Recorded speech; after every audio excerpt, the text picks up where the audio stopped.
ನಮಸ್ಕಾರ ಸ್ನೇಹಿತರೆ. ಒಬ್ಬ ಬಡ ವೃದ್ಧೆಯ ಪ್ರೀತಿಗೆ ಸ್ವತಃ ದೇವರೇ ಮಾರು ಹೋದರು ಅಂದರೆ ನಂಬ್ತೀರಾ? ಅರ್ಧ ತಿಂದ ಹಣ್ಣುಗಳನ್ನು ಶ್ರೀರಾಮ ತಿಂದ ಕತೆ ಕೇಳಿದರೆ ನಿಮ್ಮ ಕಣ್ಣು ನೀರಿನಿಂದ ತುಂಬುತ್ತದೆ. ದೂರದ ಒಂದು ಕಾಡಿನಲ್ಲಿ ಶಬರಿ ಎಂಬ ವೃದ್ಧೆಯೊಬ್ಬಳು ವಾಸಿಸುತ್ತಿದ್ದಳು.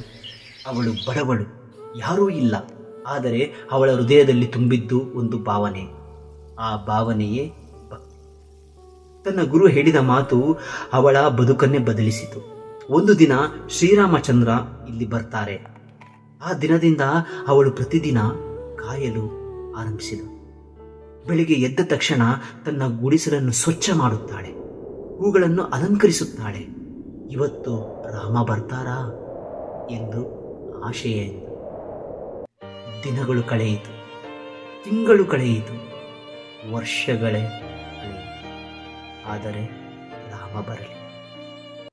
ಅವಳ ಕೂದಲು ಬಿಳಿಯಾಯಿತು, ದೇಹ ದುರ್ಬಲವಾಯಿತು. ಆದರೆ ಒಂದು ವಿಷಯ ಮಾತ್ರ ಬದಲಾಗಲಿಲ್ಲ, ಅದು ಅವಳ ನಂಬಿಕೆ. ಪ್ರತಿದಿನವೂ ಅವಳು ಅದೇ ಮಾತು ಹೇಳುತ್ತಿದ್ದಳು, ರಾಮ ಬರ್ತಾರೆ, ಖಂಡಿತ ಬರ್ತಾರೆ. ಜನರು ಅವಳನ್ನು ಹಾಸ್ಯ ಮಾಡುತ್ತಿದ್ದರು, ಯಾರು ಬರೋದಿಲ್ಲ ಅಂತ. ಆದರೆ ಶಬರಿ ನಗುತ್ತಾಳೆ, ಏಕೆಂದರೆ ಅವಳ ನಂಬಿಕೆಗಳು ಅವಳನ್ನು ಯಾವಾಗಲೂ ಕಾಯುತ್ತಿತ್ತು. ನನ್ನ ರಾಮ ನನ್ನನ್ನು ಬಿಟ್ಟು ಹೋಗುವುದಿಲ್ಲ. ಒಂದು ದಿನ ಆ ಕಾಡಿನಲ್ಲಿ 2 ದಿವ್ಯ ರೂಪಗಳು ಕಾಣಿಸಿಕೊಂಡವು. ಅವ್ರು ಯಾರು ಗೊತ್ತಾ? ಶ್ರೀರಾಮಚಂದ್ರ ಮತ್ತು ಲಕ್ಷ್ಮಣ. ಶಬರಿಯ ಹೃದಯ ಜೋರಾಗಿ ತಡಕಾಡಿತು. ಅವಳು ಓಡಿದಳು, ಕಣ್ಣೀರು ತುಂಬಿ ರಾಮ ರಾಮ ಎಂದು ಕೂಗಿದಳು.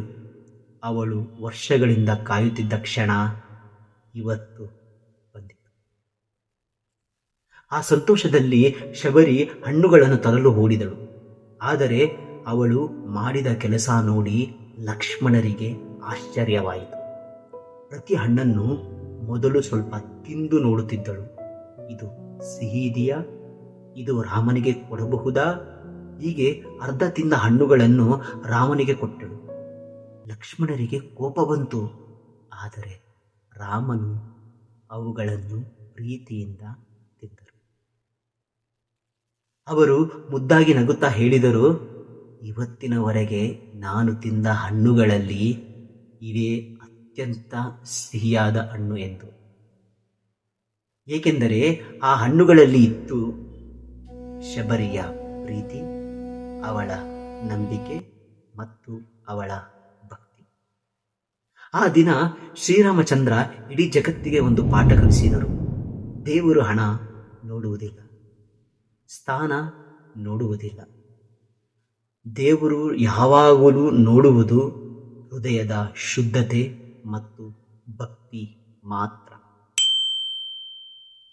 ಸ್ನೇಹಿತರೆ, ನಿಜವಾದ ಪ್ರೀತಿ ಇದ್ದರೆ ದೇವರೇ ನಿಮ್ಮ ಮನೆಗೆ ಬರುತ್ತಾರೆ. ಈ ಕಥೆಯ ಸಾರಾಂಶ. ಸ್ನೇಹಿತರೆ, ಪ್ರತಿಯೊಬ್ಬರಿಗೂ ಕೂಡ ರಾಮನವಮಿಯ ಶುಭಾಶಯಗಳು. ಶ್ರೀರಾಮಚಂದ್ರನ ಕೃಪೆ ಎಲ್ಲರಿಗೂ ಸಿಗಲಿ ಅಂತ ನಾನು ಈ ವಿಡಿಯೋದಲ್ಲಿ ಕೇಳ್ಕೊತಾ ಇದ್ದೀನಿ. ದಯವಿಟ್ಟು ನಮ್ಮ ಚಾನೆಲ್ನ ಲೈಕ್ ಮಾಡಿ, ಶೇರ್ ಮಾಡಿ, ಸಬ್ಸ್ಕ್ರೈಬ್ ಮಾಡಿ. ಜೈ ಶ್ರೀರಾಮ್.